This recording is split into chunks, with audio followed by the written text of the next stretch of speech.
Welcome to Authentic Living with Roxanne, a place where we have conscious conversations about things that really matter in our lives. And now, here's your host, Roxanne Derhaj.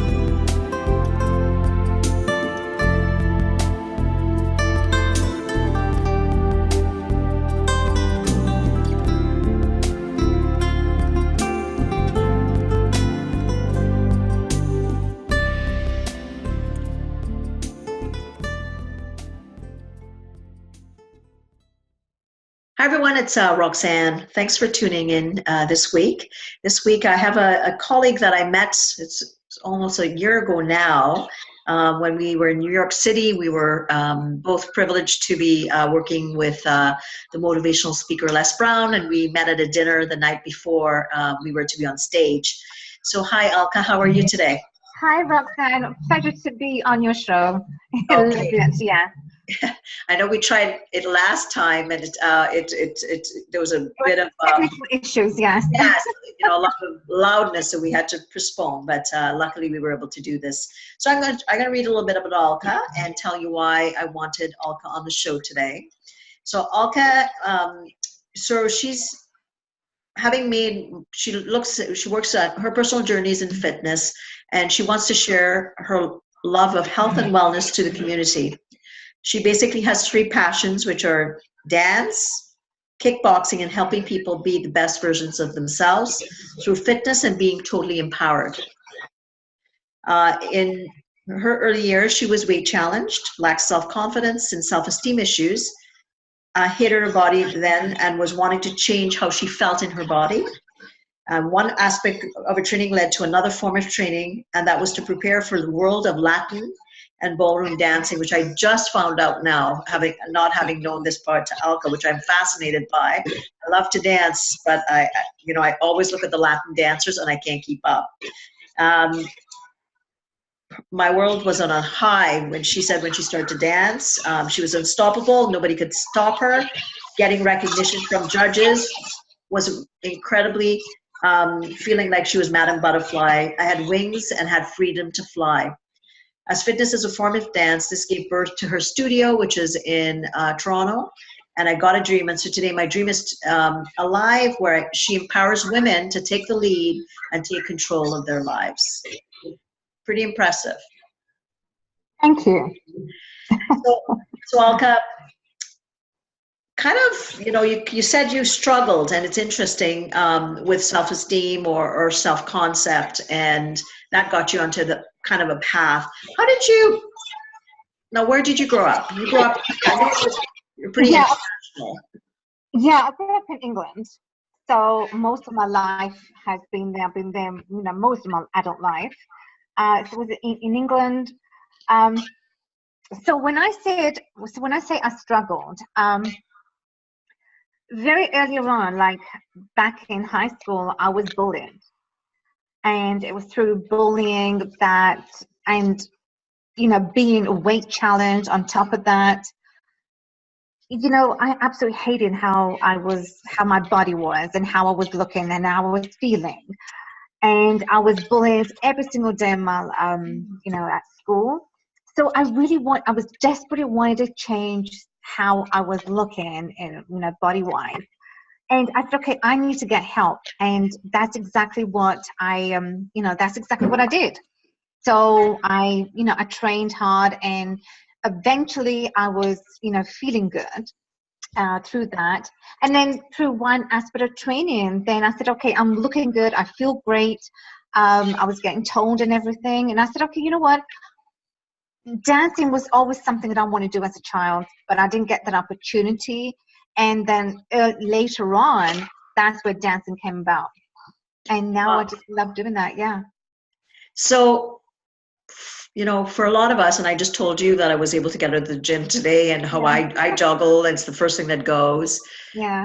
For a lot of us, it's not the intention to get there, or sometimes if someone's gained, say 10, 15 pounds, it's kind of like, oh goodness, I don't want to go to the gym, because I look at the instructor and I think, oh my God, how can I be in her class? I can't do.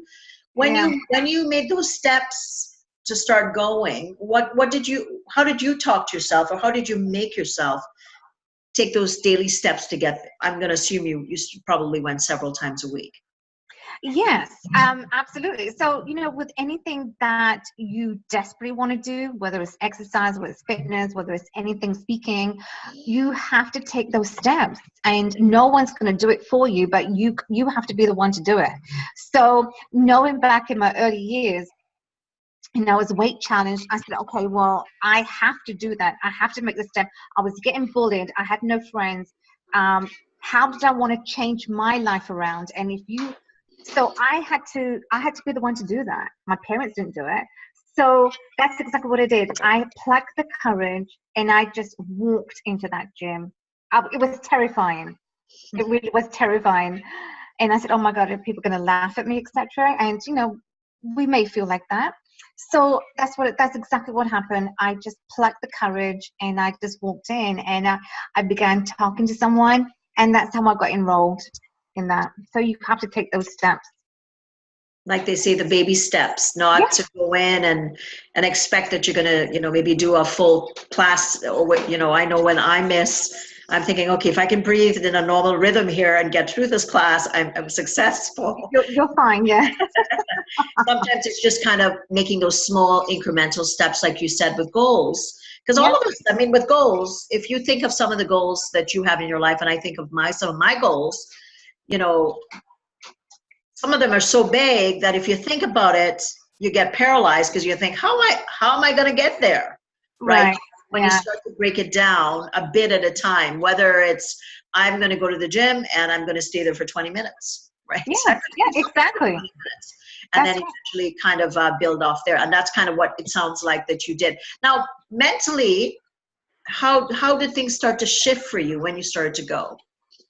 Well, that mental shift then begins to happen, because then when I just had the courage and I had to pluck the courage to walk into the gym, mentally, as I was surrounded by people who were fit, I was surrounded by people who were working out, and that gave me the desire, the motivation then to say, okay, you know what, this is the step that I have to take to change my world around.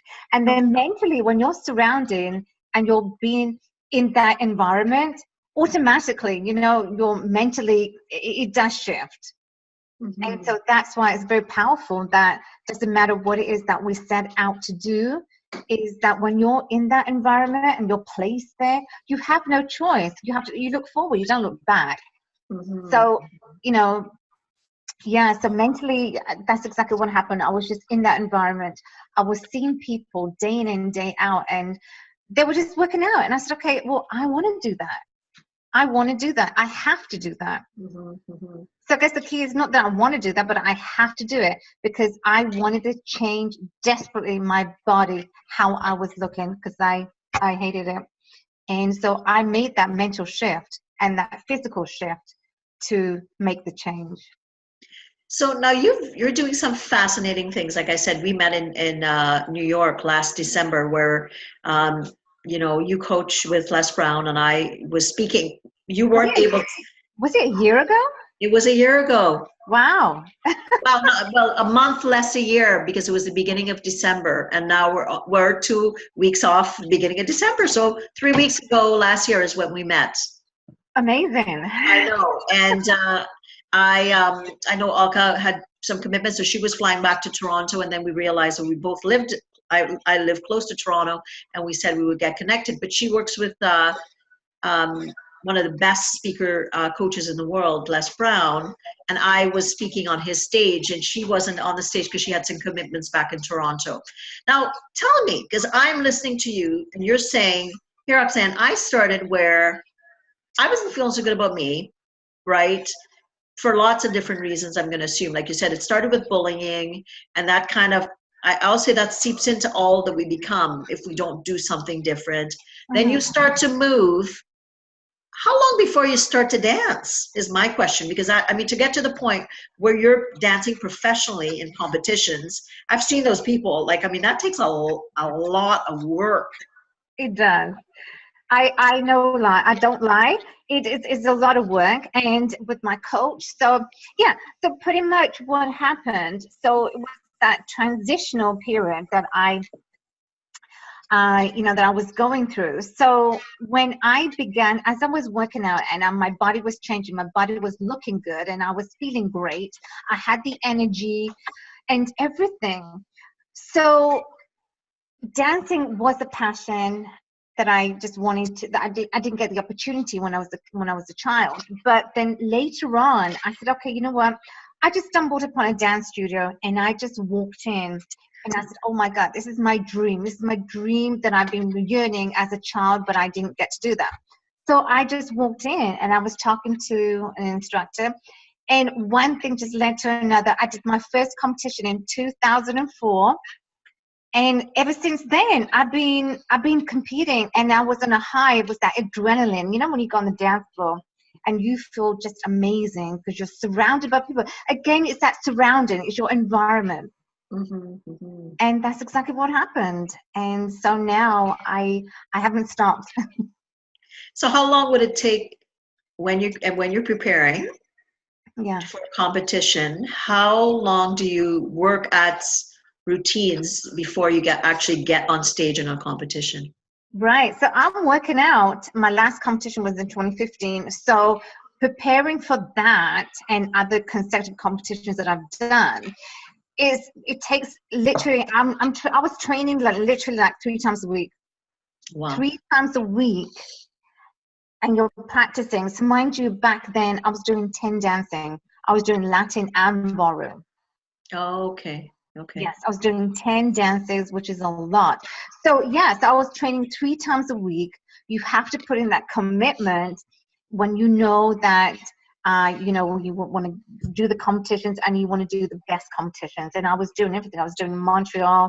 I've done major competitions, Montreal, Toronto. I've done Ohio Star Ball competition. So yeah, it takes a lot. It takes a lot. So 3 times a week was my training. And then on top of that is the nutritional aspect that you need to take care of. So everything was, and my coach, yeah, he made me he pushed me. He goes, okay, you want to do this? I want you to do that competition. So this is what we have to strive for. And every now and then, I just strive to do my best. When I won one competition and I want to do the next one, I always made, strive to do my best. Wow, it sounds like a lot of work, and I would think that you would have to kind of parse out daily kind of what you have to achieve, right? Like, I mean, talk about chunking down a goal. Yeah, Okay, I know. I gotta focus on waltz today, and I gotta do that for an hour and a half, or and then like you said, nutrition. So let's talk a little bit about nutrition, right? Because with your gym, and I really want to hear the experience, because with you speak on empowerment of women, and I know obviously, like, every woman wants to do everything, like all of us, right? Like, I mean, even when you're younger and before you have some of us that have kids, most women have kids, and they're trying to juggle all that and keep the business going, or keeping a job and keeping a home and trying to have friends. It's kind of dizzying, right? It is, yeah. And even in there, like when you talk about self-confidence, movement is important, but also eating becomes important. So tell me a little bit about kind of what you guys do at the gym with women that might come in. Let's say they're kind of like you. They've never seen, maybe never gone past the front door of a gym, and they're coming in and they're wanting some help. How do you kind of assist them when they come in? Right.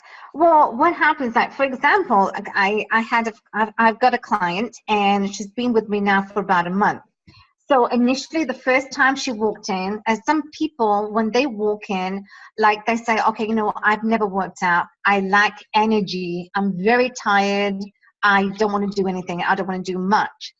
So what I say to them is that we have programs, and I just say to them that, okay, so I take them through a step that if you haven't worked out, do something. Don't go and do something that's very high intensity, because you're going to burn out and you may not even come back. Okay, so do something that's very low intensity, like restorative yoga, for example. If you love yoga, restorative is the best, because it's not high intensity. It's not like power vinyasa, although that's for beginners. But I always put them. If you want to do yoga, do restorative. So basically, I just judge by how they're feeling, and if they haven't exercised before and they lack energy and don't want to do much, they haven't done much, then just try something that's very low intensity, something that's very gentle. So and then after a while, when people have done that, then they tell me, okay, well, can I try other classes? And we have a wide variety of classes, from yoga, from Pilates, TRX, which is total resistance exercise. And that TRX is amazing because it's a total body workout. And soon to come, we have aero yoga coming. Oh, do you? Yeah. I've seen it, but I've never tried it. But I'm thinking, okay, that looks kind of interesting. How do I make sure I don't fall out of those things? Oh no, it's interesting. I had an instructor who's going to be teaching that class is coming in the new year. Right. So then she came in, and because we bought the slings, right? So we told her, okay, well, we've got the slings, if you want to come and try it out. And she did, and it looks so much fun, Roxanne. It does look like fun. It really, yes, it looks like you're playing, right? Like, I mean, which, imagine having fun and then you're working out, right? Yeah. So for the viewers who don't know what aero yoga might be, so that is anti-gravity yoga. But it is so good. And if you have back issues, back problems, being inverted is actually very good for you. And you grow an inch taller. Oh, I need that. Yeah. You grow an inch taller. For all the short people there, like 5'1"-ish, probably should try it. Like you're pretty short too. Exactly, that's what I'm saying, like me, yeah. So you know what? Because it decompresses your spine, so that's the benefit of that. Oh, okay, wow. So yeah, so we have amazing classes, and women just love it, Roxanne. So when I see them and they choose a modality that resonates with them, that's what gives me satisfaction, and that's really empowering to know that I'm doing something right. So that's interesting, right? So as part of their, do you do nutrition with them too, or is that part of? No, I don't do nutrition. Okay. But I am working with somebody. So in the new year, that's going to be starting as well. And also what we're going to be doing in the new year is doing workshops. Okay. So I'm going to be having like health professionals to come in and just talk to my clients, so they get empowered, they get the knowledge of what they have to do. And, right. And it's all about health and wellness, right? Oh, absolutely. And it's, I mean, our entire body, or our thoughts, our feelings, and our body are all one. And I mean, like, you're right. When you start to move, then you start to think, wow, I just did a burpee. Like, I can do, and then you realize, oh my God, I've done 50 burpees, no big deal, which I never knew what that was, because I never grew up in North America, but I used to hate those damn things. Right. And, and then you kind of realize, wow, they're the hardest. I used to hate them, and now I can do them. So it's like, you're right. That mental is like, anything's possible. Yeah, exactly. So can I ask you, so now do you love them? Yes, I do now. At first, I hated them because I always felt like, okay, am I doing it? Or I look stupid doing these. And then I'd be like, okay, I can't do more than 3. And then what would happen is we used to, when you go into those different classes where you go to stations, and then before you know it, you'd go up there and it'd be like, okay, on the board says 50 burpees. And I'm thinking, I'm not going to go through that. And then before you know it, a couple months in, you've done it.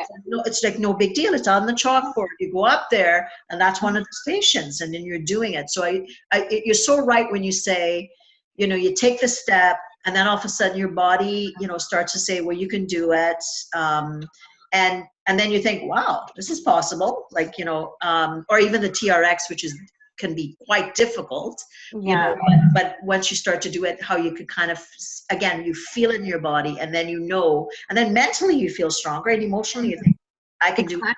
That's right. So when you talk about women's, sorry, go ahead. When you talk about women's empowerment, and Tell me about your speaking, because I know that you've been speaking and that's the topic that you speak about. Tell me where the speaking got birth and when you decided to start to speak. Right. So speaking too is a passion. And I just felt that I wanted to follow all my passions. And you have to. So on my tombstone, I don't want to have that regret. I don't want to, be on my tombstone to say, I didn't do it. Mm-hmm. Like Nike said, you got to do it. So that's exactly what I did. I'm following my passion. And I just felt, and I feel that this is what I was meant to do. People have to hear my voice, and it's my message. And that's the most important thing. It's my message that I want people to know my journey, everything that I've gone through, and to the woman that I am today and what I truly stand for. So that's what really empowers me, knowing that I have this voice and I have this message that I want people to know. That if you have a story and you've faced adversity, you've had challenges, you've had roadblocks in your life, do not let that stop you. Mm-hmm. Do not let that stop you, because that will hinder every aspect of your life. And that's exactly what I'm doing. I'm just following what I was meant to do. And that is my message and my story, so that people can be motivated and be inspired by that. And it's so true, right? Because we all have stories. When somebody says to me, and they might see you or I and say, you've been doing it for a long time. And I said, 8 years ago, yes, I've spoken corporately, but I'd never spoken professionally or motivationally. And I had that idea in my brain, like you did. And I always loved speaking, but it was scary for me, right? Here I am. I've got the background. And then I write my book, and then I'm thinking, now I'm going to speak about it. Talk about, that gremlin in my brain saying, who do you think you are? Right. Yeah, exactly. Right? And then I'm thinking, because I could talk about other people's stuff, not a problem. I've been doing that for years. But when it came to telling my own story and that's where I got a lot of second guessing myself and stuff like that. And then again, getting the right people, you're so right, to help me through that, to say, what have you been doing since you were 21? I go, well, I've been helping people. Okay, what are you writing about? I'm talking about relationships and helping people. So who says you're not an expert to be able to talk about it, right? Yeah, that's right. But sometimes it's just having somebody around you say that.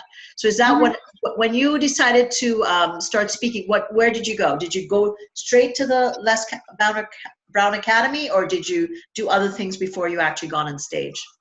No, I didn't. I actually, because I knew then speaking, was a platform, and that was something that I just wanted to get into, and I didn't know how. So, I just saw Les at an event, and I just signed up for one of his courses, and pretty much that's how it started. So now that he does coach me, it's cool because I get to see how I am in terms of my delivery when I'm speaking. So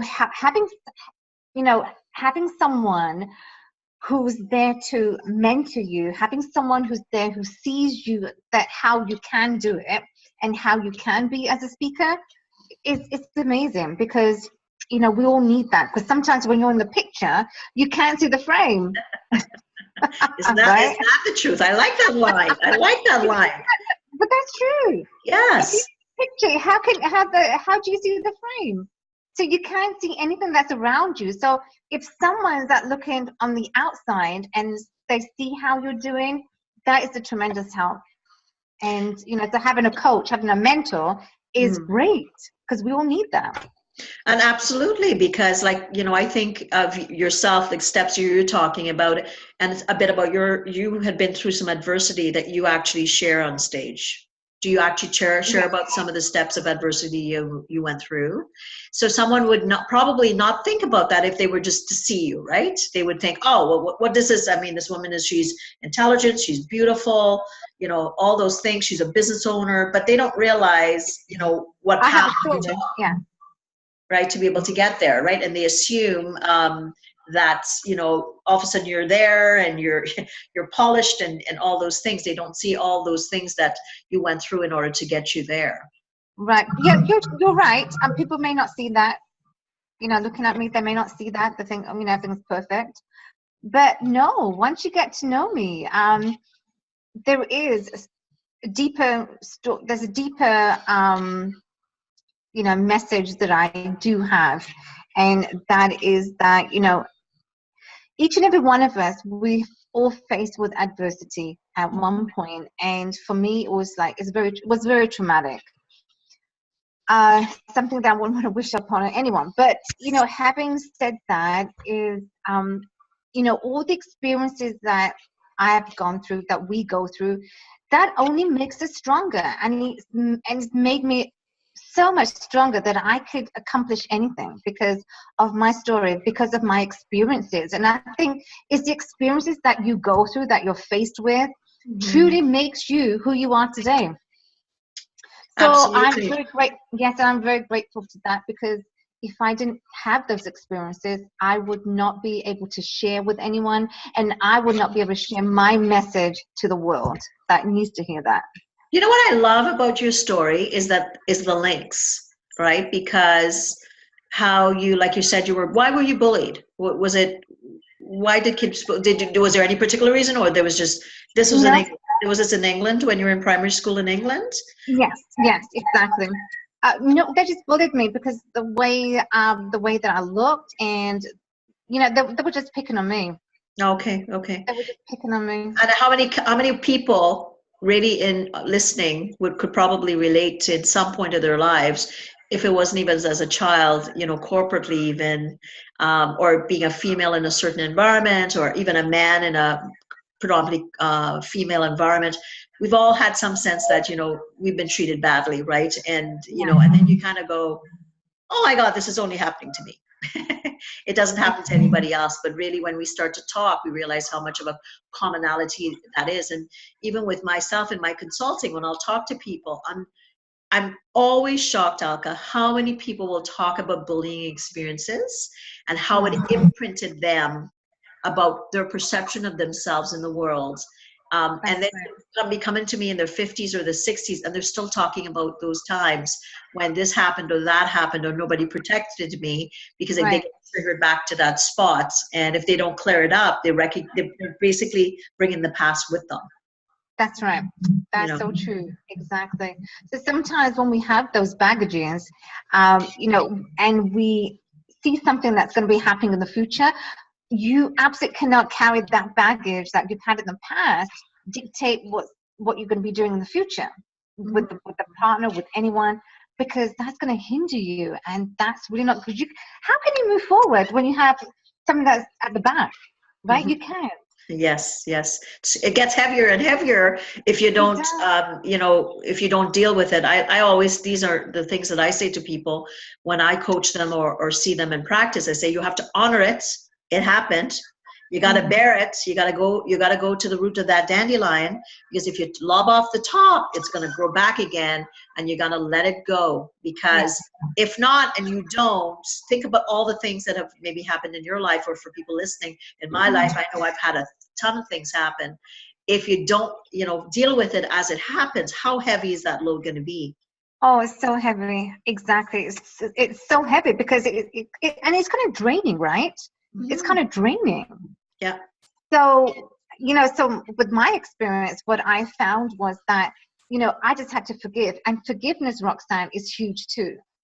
You have to, sometimes people say, oh my God, why do I have to forgive? Well, yes, you have to. If you want to move forward with your life, and you meet somebody and you want to move forward, say, for example, with that person, you have to forgive your past.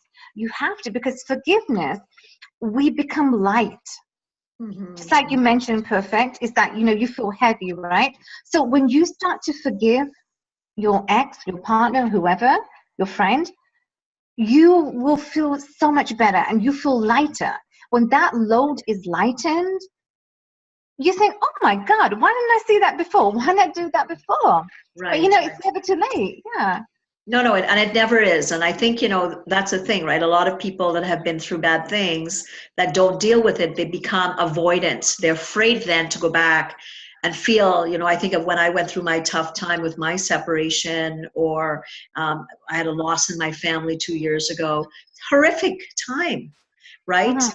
And, there's a human instinct into us that none of us want to feel pain.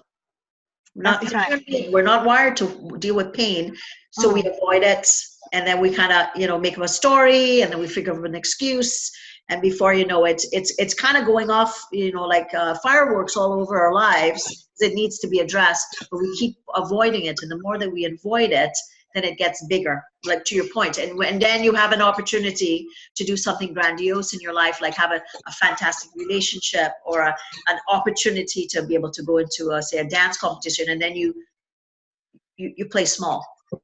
Exactly. That's right. Exactly. You play small, and you feel okay. Well, I don't want to do anything. I don't want to do anything, and so you give up, Hmm. Hmm. right? And so you give up on life. And why should you have to do that? So So people, when you talk to women on stage, tell me what you tell them, because I'm not saying it. I'm sure there's men on here too listening as much as there are women, but any of us that have been through a tough time, what kind of words of wisdom could you give someone that's listening and saying, yeah, yeah, yeah, okay, that's all well and good. It's easy for you to say. What do you share with women, or people, when you meet them, to empower them to connect to themselves? right? So pretty much what I would say is that whatever we've all been through adversities, and whatever challenges and roadblocks that you've had, and if, say for example, you want to get into, you want to get fit, you want to get into that fitness realm, right? I would just say, okay, well, what you need to do is, first of all, just recognize yourself. Just maybe just have that mental chatter. And that's what I did. I had that mental chatter saying, okay, you know what, can I do this? No, I can't do that. So once you begin to really value yourself, and it's all about valuing yourself and your self-worth, and knowing you are so much better, you are greater than what you expect that you are, then taking those steps one at a time will actually lead you get to where you want to go. So you want to get fit, then you will go into the gym, and then you start to choose the workouts you want to do. So everything is like a climbing, it's like amino acids, building blocks of protein, but you're building the mountain, you're climbing the mountain, and but taking those small little baby steps initially to get to where you want to go. And that's how you feel empowered. So when people, first of all, when they see me, they think, oh my God, well, what's wrong with you? There's nothing wrong with you. Like, you look perfect. But they don't know the deeper issues that are underlining that the message that I have. So Mm. same like with anyone else, when you have faced those roadblocks and the adversities that you've gone through, and you're saying to yourself, no, but I can't do this. No, but I want to do this, but how can I do that? Yes, you can. Mhm. Yes, you can be inspired to do that. So you just have to take the sort of baby steps, and just, say to yourself, and have those, mind chatters that say, okay, you know what? Yes, I'm worthy of that. Yes, my self-worth is so much higher. When you begin to say that, Roxanne, you're giving positive affirmations, and then everything does begin to take flight, and then you achieve that. Right. And then I often say that, I think that when I was separating and things were pretty tough with me, and when I couldn't, lower the voice because so much was going on, I would just surround myself with my best friends who would be Yeah. louder than me. And I threw, every year I threw big birthday parties for myself. Do I remember what I did at those? No. We just got together and we talked and we laughed. Was I sad? Absolutely. But Yeah. at least it was, so that whole element of, like you said, when you go to the gym or wherever you go, I don't care where you go, Mm-hmm. and you start to say, is where I'm around, is that helping me or hurting me? Yeah. And who am I surrounding myself with? And what we know about resilience is going towards versus stepping aside, because the instinct with all of us is to protect, to just kind of hide ourselves. Even like you'll see people like that when they're depressed, they kind of Yeah. fold into themselves. And then when you start to open up, even if you're not feeling it, but you're around people that say, of course, Alka, you're this or you're that. And then you kind of go, oh, maybe I am, even if you're not feeling it at that time. Right. Versus Yeah. if you surround yourself with people that are not giving you something positive to hold on to, it becomes a little bit more difficult, because we all get through things, but sometimes it takes longer and harder times to get through if you're not doing some of those basic things. Exactly, and surrounding yourself by people, friends who are there to encourage you to, like, take you out of the rut that you're in. Right, Then absolutely. you feel so much better. So sometimes, yeah, you need to be around people who are going to uplift you, people who support you, people who are going to say, okay, you know what, I believe in what you're doing. But maybe sometimes you don't see that, but other people do. And just surround yourself by people who are going to be positive, people who are going to support you. It doesn't matter what you're going to do. Because at some point you're going to pick up the baton yourself, right? There's two parts that we know about self-esteem. Self-esteem might be initially kind of surrounding yourself with people that are good to you, but at some point you're going to have to pick up that baton on yourself. Own when people aren't there, right? Because you have to be able to do it to yourself. So it's having the capacity or the ability to recognize that now I can start doing some steps on my own without completely being surrounded with people that have to reinforce me all the time. Exactly. So they can reinforce you, but then absolutely correct. You have to then take that step and do it yourself. Mm-hmm. So for people wanting to kind of hear more about you, where do you speak? Tell them about the gym. I know it's in Toronto, so for people listening, because we have listeners all over, where can they come and check out the gym? Can they go online and check out the gym? Those types of things. And where are you speaking next, or where do you want opportunities to speak next, where people can reach you? Well, I'm sure there will be some speaking engagements coming up. I don't know where I'm going to be speaking next, but hopefully, maybe in the new year, there may be some. But in terms of my studio, yes, I would welcome you. I would love for you to just come on in. If you're in the Toronto area, do come and say hi, and I would love to meet you. So, yeah, this is my studio. The address is 7163 Yonge Street in Thornhill.